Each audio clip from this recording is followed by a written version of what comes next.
Well, Stephanie, thank you so much for being here with me on the Entrepreneurial Success Podcast. I'm so excited, like I mentioned before we hit the recording, to have you here because we're going to talk about a topic that I think is on a lot of people's minds. Before we get started, why don't I hand over to you so you can quickly introduce yourself to the audience and tell us a little bit about what you do. Sure. So I do SEO, which stands for search engine optimization. And that is when you can do it in Bing, but it's mostly Google. So when you Google whatever term you're looking to search for, I help you rank in the top above the fold. So usually the top 1, 2, 3, and above the fold means you don't have to scroll down to find any searches. So that's what I do, is help people rank up above the fold. And I know, and this is one of those exciting things, because for people who are running their own businesses, as soon as you start talking about all the techie stuff and SEO, it's just like their eyes start glazing over and they're like, this is too technical, don't know about this. But you're going to make it so easy for us to understand today, and not just how easy it is, but also things that we can do ourselves, that we don't really need experts per se in order to get on board and help us. But at the end of the day, let's face it, we do need experts, but there are kind of a couple of things that we're going to do, which we can talk about. But I'm a little bit curious about your story as well. How did you get started with your business, and what made you go like, hey, SEO is my thing, this is what I'm going to do? I'm sure there's more to it than that. Well, back in the day when I was in college, I got an internship in the communication department. I was majoring in communication, and the internship was for SEO, and I had no idea what that was. So I dabbled a little bit in it in the internship, but really didn't know still, because I don't think my boss knew. Right out of college, I got a job in SEO, and SEO is so technical, as you mentioned, and the first job I got out of college for SEO, they really put me through the rigmarole. I mean, I had a 3-week training on technical SEO. And then from there, I was in marketing. So every job that I had in marketing, I always brought SEO to it, because people just didn't know what SEO was. They'd never had it before. So it was so shocking to me that nobody knew what it was, and it's so important. Well, come COVID, I got laid off from my job, and I thought, I can't just sit around on unemployment. What am I going to do? Well, I thought back to all those jobs I had. Nobody really knows what SEO is. They kind of think they do. They have a marketing person that probably doesn't know, because they don't specialize in it. So I went ahead and started my SEO business. I've always had clients on the side, but they kept saying, oh, come on, just do it. Just get your website out there. And I think that was the scariest part, I do have to say, is putting your storefront out there. And so I know how to build websites. So I built most of my website and then just started marketing for myself. And so I've been doing SEO for about 10 years, but my business for about 2.5 years now. Oh my God, it's so inspiring to hear that. But you know what? Isn't it amazing how you've got that one element that you're so good at it? And then when it comes to the time where you go, oh, I've got to start my own business, what will it be? And you're just turning it in your head. And all of a sudden you're like, okay, it's that one thing. And I mean, marketing is a dime a dozen. There's tons of marketing, hundreds, thousands of marketing agencies out there. But I only do SEO because I want to specialize specifically in that. I am personally a believer you can only be really good at one thing when it comes to your business. And that's me doing SEO. So other marketing agencies do SEO, but I would say, because it's not their sole focus, I don't think you can be 100% great at it. So that's all I focus on is SEO. And that's amazing. And that's why we need people like you, because for us, where it gets too techie or it gets a little bit too much, like, oh my gosh, I don't get it, go and contact Stephanie. Exactly. Well, let's jump into this a little bit, because I think, there are so many tools out there that can help us with SEO, etc. So many YouTube channels, so many blog articles about it. But again, you know, it's about how much time you really want to spend learning this or getting somebody to do it for you. For So sure. if we can encapsulate some of that a little bit, one of the tools that you mentioned that is really good in particular is Yoast Seo. Yes. And I know Yoast because I use it myself for my Okay, WordPress right. website. But tell us a little bit about what Yoast SEO is and why is it so important, especially if you have a WordPress website, to Right. have that as a plugin. Yeah, and I want to also clarify that is just for WordPress, Yoast. So there are other plugins, but I would say WordPress is kind of universal unless you do an e-com website. So yes, Yoast is what you should do.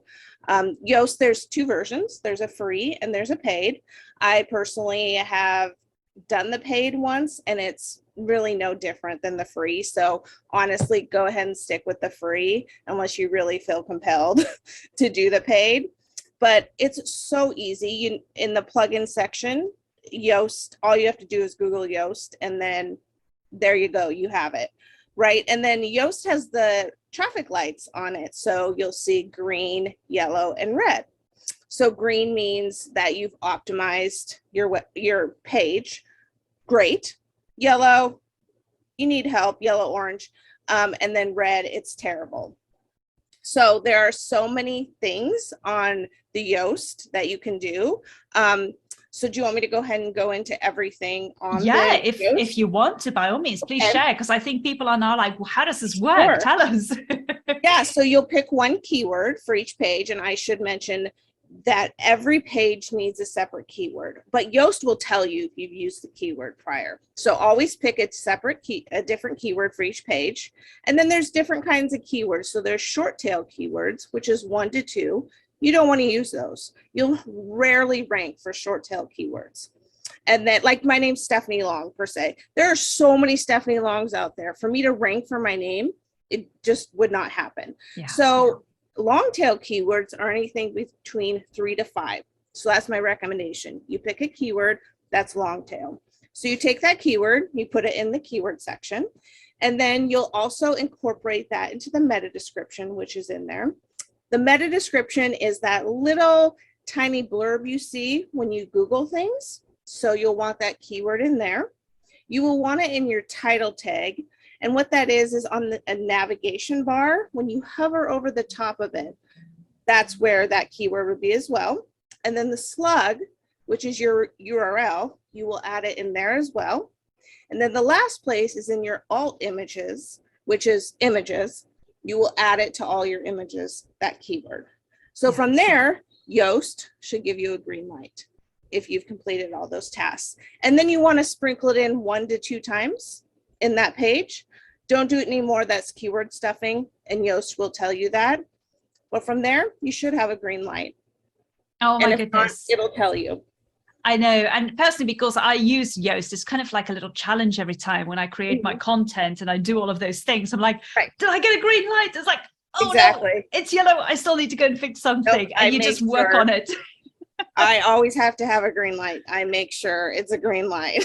I know. And it's just such a great tool to use, because I think for anybody who is just starting out a business, starting out a website, or they've been in business and they go like, oh my gosh, everybody's talking about this SEO thing. What do I need to do? Yeah, I would highly suggest to get Yoast, because that is a tool that really simplifies SEO for you on your website. Yes. But can we dive into each one of those elements just a little bit more, just to kind of explain it? Because obviously we know Yoast concentrates on the keywords, the meta description, the alt or image text, and then title text, and the slug, the URL. So let's just dive into each one of those just a little bit more, just to kind of explain what they really are and why it's so important for you to use it. So keywords and keyword research. If we talk about keywords in particular, you mentioned keyword and long-term keywords. Why are they so important for us, and why do we need to do that research with whatever content we create or when we have it on our website? Yeah, sure. So like I mentioned, if you do short tail, you just are not going to rank ever. I will tell this funny story. The first job I had out of college, I had worked with dealerships. So I had a GMC dealership, and they were insistent on ranking for GMC. How are you going to ever do that? GMC is the brand. You're never going to do that. So I always tell that story, like, you just will never rank above something like that. Yeah. So let's say you are a coffee dealer. You're never going to rank for just coffee, right? So you've got to find keywords that are unique to your business. So let's say you're a coffee roaster in Seattle. Well, there you go. You're defining it even more. So there's a long tail keyword. And from there, you can expand. So maybe your customers like vanilla. So you offer coffee roasters, vanilla coffee in Seattle, right? So you get more niche and detailed because you want to go after keywords that are medium to low search volume, because you won't have such high traffic to rank for. How you can do that, a free tool, is Google Keyword Planner. Super easy to set up. You can do a free account. You can go from there. I use that a little bit, but I also use paid tools like Moz, SEMrush. There's a list I use. But Google Keyword Planner is great for newbies because it will tell you if it's a low or medium keyword, and I would go after those. So a high keyword would be, I'll go back to the GMC. You're never going to rank for GMC. Like, I'll use coffees too. You'll never rank for coffee. And I say coffee because Seattle's all about coffee, and I live in the Seattle area. So you do want to go after those that are easier to rank for. So from there, you can build out your keyword. I look at it as like a bubble, right? A thought bubble, your main thing. So you're a coffee roaster. And from there, you branch out your keywords. And you can, again, use the Google Keyword Planner to help you to do it for free and find keywords from there. Oh my God, it's such amazing information. And you know what? As a rule of thumb, you would like to think that when you do keyword research, the one that gets the highest volume, that's what you need to go for. But actually, that's not true. You need to go for the keywords that are medium to low, because then you will be higher on the Google page ranked for those words, rather than being in a sea, a tiny fish in the sea of all of these keywords. And you're going to struggle so much. So it'll even show you in the Google Keyword Planner, if you want to do paid search, it's just a default. It'll show you coffee could be $20 per click, right? So it's so high, it'll show you that too. Wow. It's such a high click. So think about it. People, if you're looking for a coffee place in Seattle, you don't just Google coffee, right? So you want to be that niche for it. So exactly, that's exactly why you want to go after low and medium. And I think one of the good things that you mentioned there as well is particularly business owners who are, how can I say, location is important for them. Exactly. You know, like shops and things like that. You need to include your location in those keywords, because that's what people are going to search for. Exactly. That's where Google My Business also is very important. Yes. You want to make sure you get keywords in your little blurb that are important to your shop. So make sure your Google My Business is set up. That's a whole nother conversation, but that's very important. And then also, let's use coffee roasters in Seattle. When people Google that, now there's questions, if you notice, under keywords. What are the best coffee roasters? Where can I get the best latte? You actually want to focus too on answering those questions. So if you have a blog, you want to answer those kind of questions. Like, why are you the best? What goes into your roasting of the coffee? So make sure you look at those questions underneath keyword searches and work on answering those. Yeah. And there's also a really great tool I use for keyword research and for blog posts. It is paid, but you can do 2 free searches a day, and it's called Answer the Public. So it's what people are asking for. So I use it every day, so I can get my 2 searches every day, but that's another great place. So I look at those questions that are under the keyword, and then I also use Answer the Public as well. Yeah. I love Answer the Public, honestly. Yeah. I just think it's one of the best sites that there could be. And for those of you that don't know Answer the Public, it's basically a website that, can I say, it works in connection with Google about what people are searching for regarding a term. And then it just gives you all those questions based on that term, like you just said, you know, what's the best coffee shop or whatever. And then obviously it will give you all of those questions. And now you know what content to go create for your blogs. Exactly. So you have a lot of content from there. Mm-hmm. Exactly. And those are all free things to do, right? To get started. So those are all free resources. I know. How amazing is that? You don't even need to start paying for any of these things. Yeah. So even better, people. Right. Let's talk about the meta description, because as soon as Sure. I heard the phrase meta description the first time, I was like, the what? The huh? Yeah. Now, obviously, I understand what it is. And you did quickly give a description saying that when you look on Google, you've obviously got the title, and then you've got a small little description underneath the title of that. But why is that so important? Yes, for SEO purposes, but why is that so important? And why do we need to put in a meta description if we are creating a blog or a page for our website? Sure. Well, one, you want to be green, and you won't be green if you don't have one in there. And it's usually about 150 keywords. If you go over, you'll see sometimes meta descriptions, you can't read the whole thing because it's gone over. That's pointless. So then you're not going to even rank for whatever you had at the end of that. You want it short and concise. And this is another way to capture your readers. People have attention spans of, I don't know, 5 seconds. So you want to get their utmost attention right there. They're not necessarily looking at the title always. Maybe they're looking at the meta description more so. What is this exactly that you're offering? And that's also important, because if you don't give the right thing, let's say you say something, let's say it's clickbait. Clickbait is something that doesn't have anything to do with what the page is. So if you put the wrong meta description in there, people click, it's not what you said it was, and then they bounce out. Google's going to see that over time, that people click on it and bounce. So bounce is going in and then out really quickly. You're going to start getting docked in the rankings. You want to make sure it's concise and exactly what your page is about. Yeah. Because you want a high click through, and you don't want bounces. I mean, people are going to bounce in general. That's just the nature of it. But you don't want clickbait. And so it needs to be exactly what the page is about. Exactly. You're not going to say you're going to give them cookies, and when they get there, they're just getting ash in a pile. Yeah. There you go. Sorry, I don't know where that description came from, but that just made sense. So image text is the next thing that you mentioned. And funny enough, this is something that you would like to think, after being in business for so long, that I would have known about this. But I only really discovered about 1.5 years ago how important the alt text is on images. And ever since then, now I'm doing it. But can you describe to us a little bit more about why we need to add alt texts to the images on our websites? Well, you can be searched too through your images, right? I search for images all the time.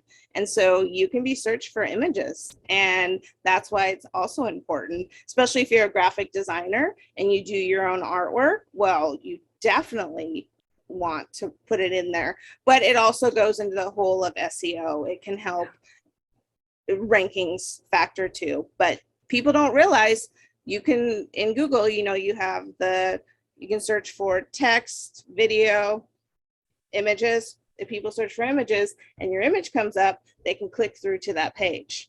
So there's another way to get rankings as well. And that is one thing that I've noted, because did this little exercise a couple of years ago where I Googled myself. And one of the things I found is there's no other Henriette Donnell in the whole wide world. Thankful. But also when I looked at the images, there's tons of images that came up, but as a whole, those were images of what I use for my website or for other social aspects.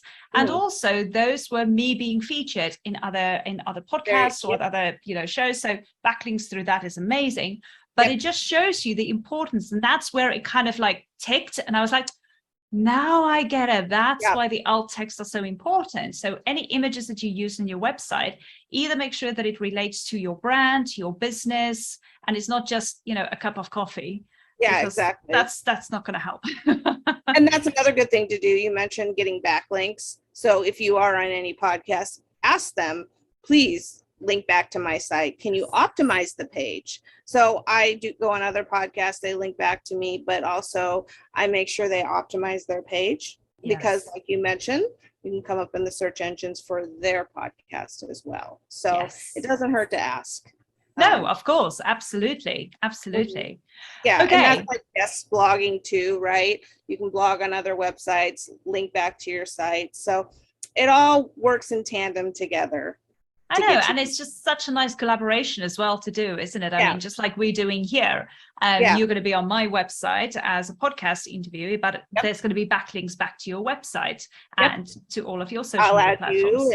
Exactly. And what we're basically doing is we're just helping each other look better and better on Google, because that's what they look for as well.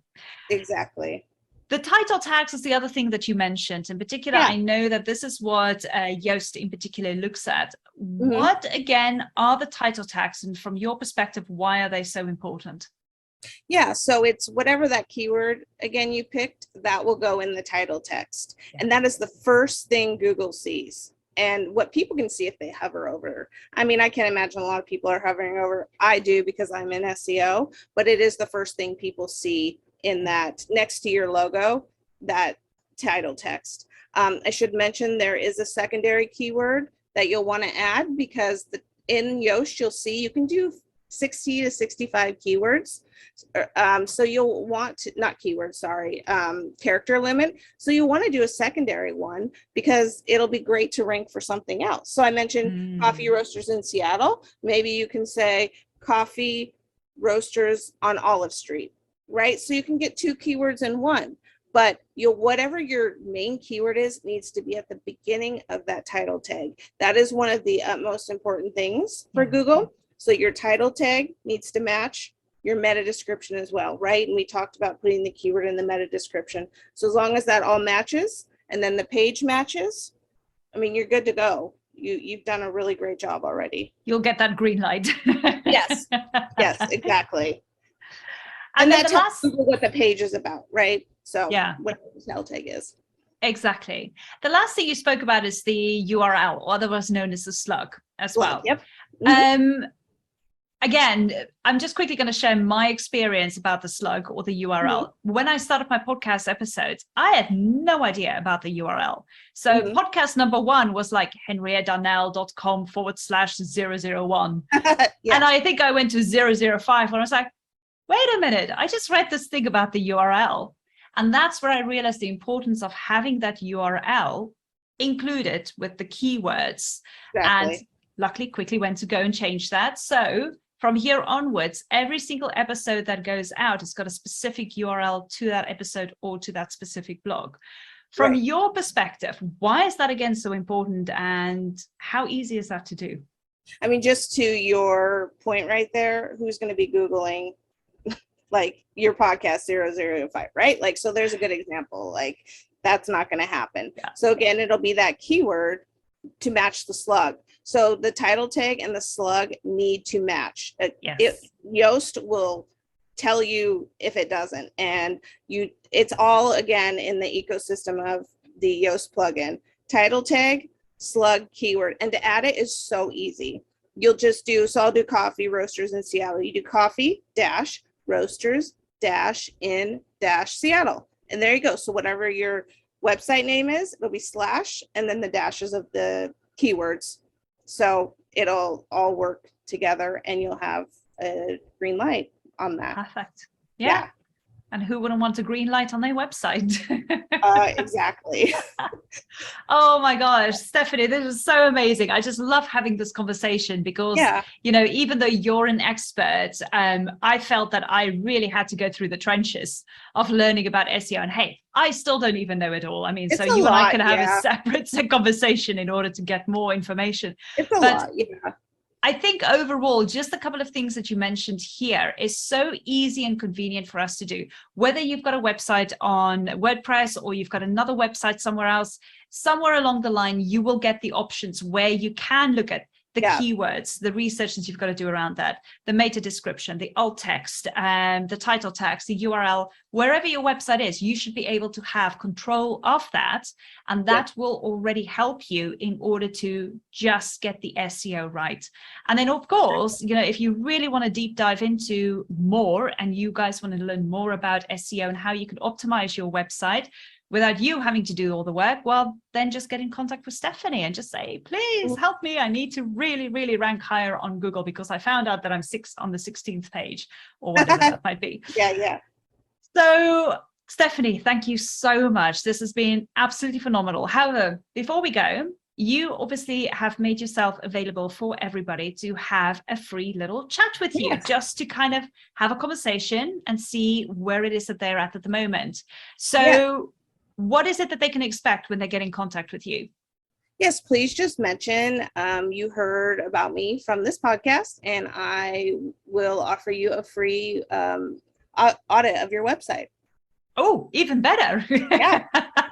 Yes, because when you get an audit, you know what's wrong and you know what you need to change. That's even better. Amazing. And thank you so much for making that available to the audience. I'm sure everybody's just going to go like, yes, I want it. I want it.